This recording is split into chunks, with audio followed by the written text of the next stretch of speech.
علی هستم از شمال. امروز هم بریم سر باغ یه خود نارنگی چینی، همینطور چیدن خرمالو. کارگرها مشغول کارن، خرمالی ها رو بچینن بفرستن بازار. گفتم یه تیکه از این تماشگاه عکس بگیرم، فیلم بگیرم واسهتون. هم نمای باغ، درختای خرمالو اون سمت. بریم نارنگی بچینیم.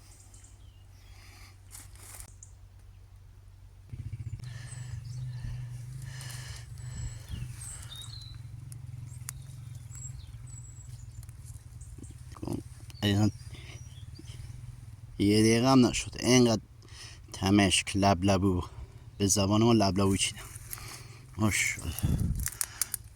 روستا شمال یعنی همین، یعنی برکت. دوستان من میخورم، ببخشید دیگه.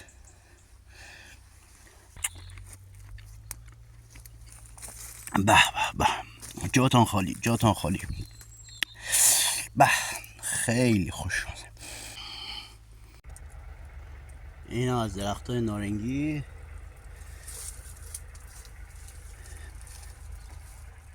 این باغ کوچیکه ماست، چند تا درخت نارنگی بیشتر نداره، فقط برای خوردن. اینایی که زرد شده رو خورده بچینم برای خوردن، برای مصرف خودمون. انشالله دو روز دیگه میریم سر باغ بزرگ.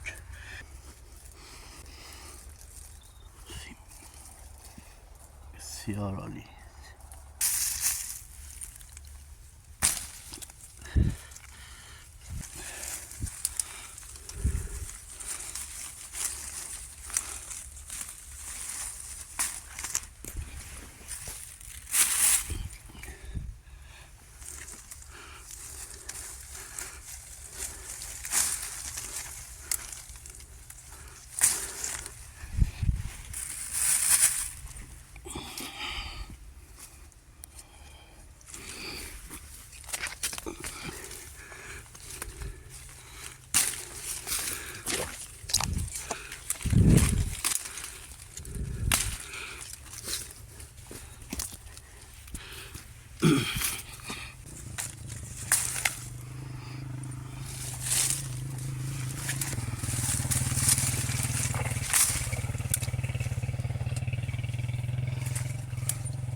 چند تا از این پرتقال یافا بچینم. تامسون هونی. بسیار شد. زمینم نگاه کنید عزیزان، داخل باغ کاملا شخم زده شد.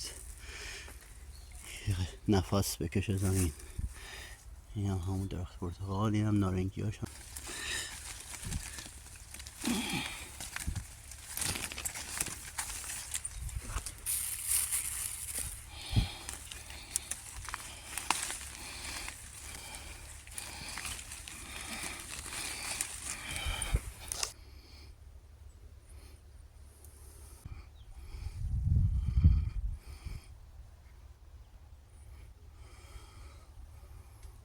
لاله خورشید از وسط درخت ها.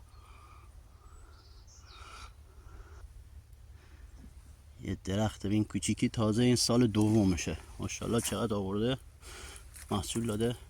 تازه محصول امسال نسبت به سالهای گذشته خیلی کمتره، اما بازم خدا برکت داشت. خرمالو، یه چند تا خرمالو بچینیم برای خوردن، مصرف خونگی. بعد بریم کمک کارگرها برای چیدن خرمالو که بفرستن بازار.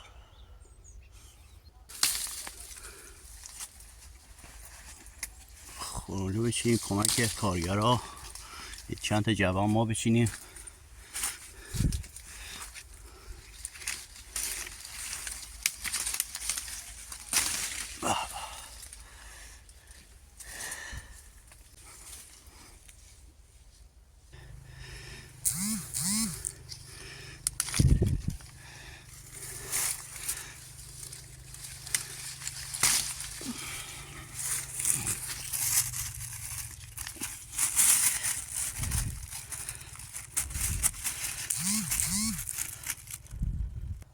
یه چند تای انار مونده روی درختها، اونم بچینم.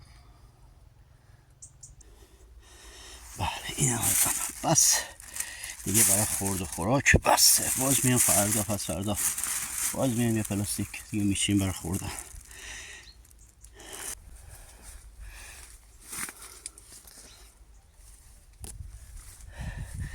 نارنگی ها رو همه چیدم، نارنگی ها چیده شده فرستادیم بازار. چند تا یکی رو درخت مانده برای مصرف خونگیه. و هر درختی 10 تا و 20 تا 30 تا گذاشتیم برای مصرف خوردن خودمون. برای خوردن خودمون. مثل این نارنگیش ها خوش یه فصل چیدنش.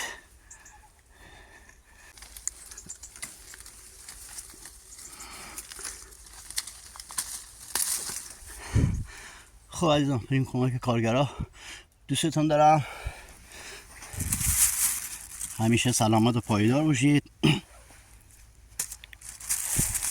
لطفاً سابسکرایب کنید.